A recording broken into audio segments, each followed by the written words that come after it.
Welcome back to Hazard Cinema's Top 10 Plays for Battlefield 3, Episode 7. That's about as formal as a greeting will ever get from me, so make the most of it while you can, while RC Tucker's going to kick us off with some pace and some ordnance.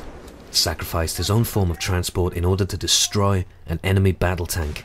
Comes in and clears out one enemy from the shelter with his DAO-12, hops out the window, plants some C4 on the MCOM while he arms the charges, waits patiently for a defender to arrive, and kablooey! What makes me a good demo man? If I were a bad demo man, I wouldn't be sitting here discussing it with you now, would I? Although this guy may be classed as a bad demo man, because he's no longer here to discuss it with us now, is he? One errant twitch is all it takes. Number 8. Let's move swiftly on from that, shall we? This is White Moose tearing up the Operation Metro tunnels with an 870 combat shotgun. And this ain't quite your standard Operation Metro terror, because he's not going up to those clusterfuck stairs and tearing off a few limbs in one big spray. This is more a consistent streak of kills and an objective spree. His shotgun is pump action, so he's going to make each pull of the trigger count. But fortunately, White Moose is no stranger to getting a shot on target. He's made our top 10 plays before. In fact, he's become one of the few players to earn the #1 spot in our plays, and he was selected because of his pinpoint precision with an M40A5 sniper rifle. And luckily he's packing the same kind of accuracy with his pump-action shotgun, strolling casually down the tracks, nailing people as he makes his way towards the BMCOM for another objective arm. He already has one to his name, and his teammates did previously arm this charge, but the enemies got a hold of him and shut him off, and he's going to replant and take a crafty route to defend these charges from. And the best defense is, of course, a good offense, as he makes a very aggressive move up towards the top of these escalators to come down the other side and behind the enemies once again, so he can continue to blast them in the back with his shotgun. But what amazes me about this clip is that he's gone on this huge killing frenzy, arming charges along the way, and he pushed up to cut off any potential diffusers in advance, but he left two teammates there defending it. That got disarmed. How on earth did that get disarmed? You wonder what his teammates were doing, but regardless, an amazing solo effort there by White Moose. And dear Jesus, no 1337, what possessed you to want to go on a blowtorch streak? Well, we've already got the demo man in his top 10 plays. Now we got the pyro, as Norm is going on what seems to be a spree of igniting many an arse on fire. I can safely say that if you've ever read up on a Battlefield handbook, here's some tips from pro players, or seeked advice from videos on how to become a proficient Battlefield 3 engineer for your team. They probably didn't tell you to do anything like this. This is very much doing something wrong in terms of successful engineering, but you're definitely a successful humiliation killer. Number 6, Scantrax always seems to find his way into our top 10, one way or another, and this time he's done it via the way of defending on rush with the M416 with the Russian red dot sight. I can't say I like the Cobra sight too much myself, but each to their own, and of course he has a suppressor attached. He's going to be doing a lot of long-range shooting, so you think the suppressor is going to make it much more difficult for him to actually finish off people from such a distance, but he seems to make a fine job of it. Luckily he brought an ammunition spec for his squad, because his squad did not have any support players, and he's going to need all the ammo he can get. If you check the start of the clip, he had nearly 250 rounds to burn, and he's going to need them all. This is quite a long play, and I apologise if I sound a little weak or lacking in power. It's because I've developed a nasty illness over the last day, and I can barely speak properly. It's very difficult to try and speak clearly for long periods of time, and the long plays kill me. But this is nature's way of saying, you shouldn't be such a lazy bastard, because the last couple of days where I was fine and I could have delivered a clean comm, I was lazy and I didn't get up early enough to try and get the plays back to Hazard. And now today, where I'm up at a good time, I think, yep, I'm up nice and early, gonna watch the plays back, narrate them, send them back, and we'll have a nice top 10 up for everyone to watch. Oh wait, you can't talk properly because you feel like shit. Oh dear. Just my luck. It's kind of what I deserve though. I mean, it's my fault that they've been delayed the last couple of days, so I'm determined to make up for it by just getting it done right the fuck now. So, I have a question for you. What are your opinions on length of plays? Because Tom asked in the comments of the last video, would you rather we made this a top 5 or kept it a top 10? And I think he asked that because some of the episodes can last a long time. The last couple have been 10 minutes plus. And me personally, I prefer shorter plays, you know, quick to the point and just fast action right there in one short clip.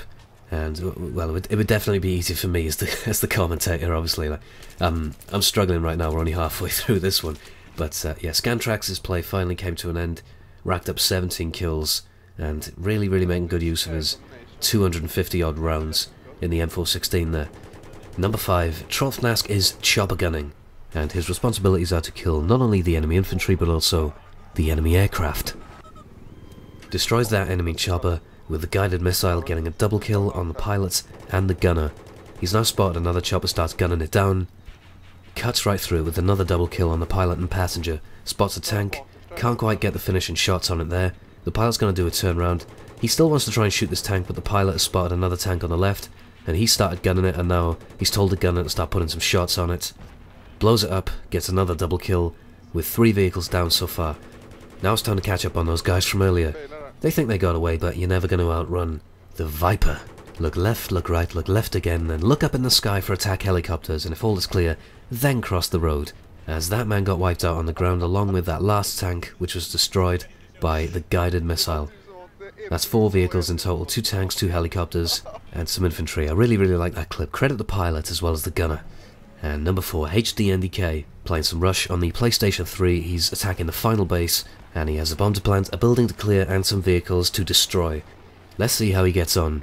Steps inside, finds a guy nestled in the corner, takes him out with his G36C, arms the charges at B, goes to take a look outside, and there's an enemy jet parked up right there.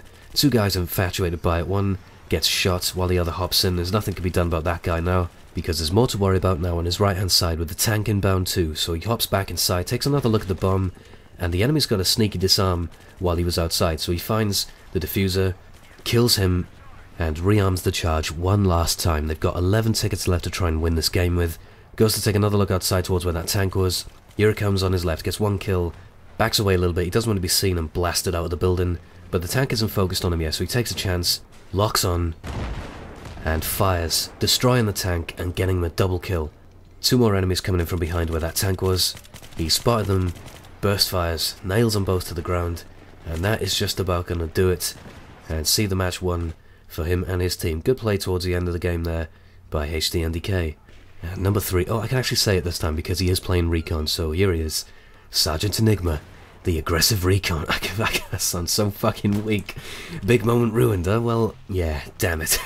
Enigma, you need to get in another top place playing as Recon, because the first time you were playing Assault, and, you know, I can't say aggressive Assault, it doesn't have the same ring to it.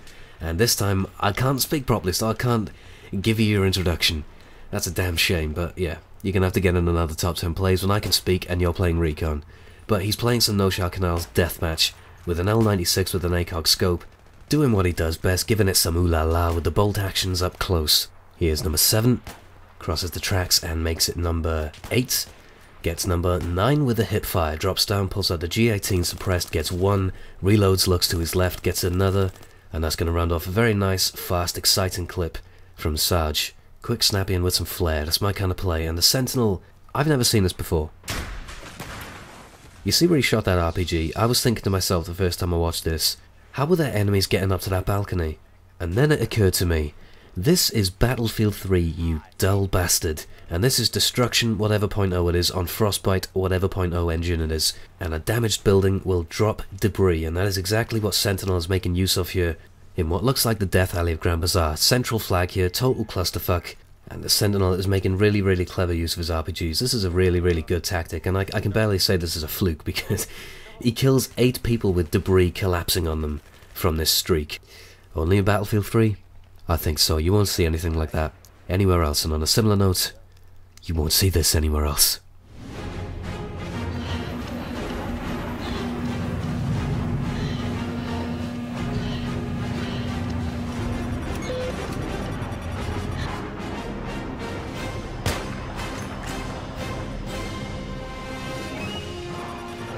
I fucking screamed the first time I saw that. Oh man.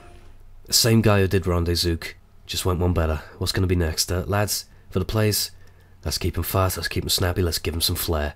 Hope you enjoyed, thanks for watching, and goodbye for now.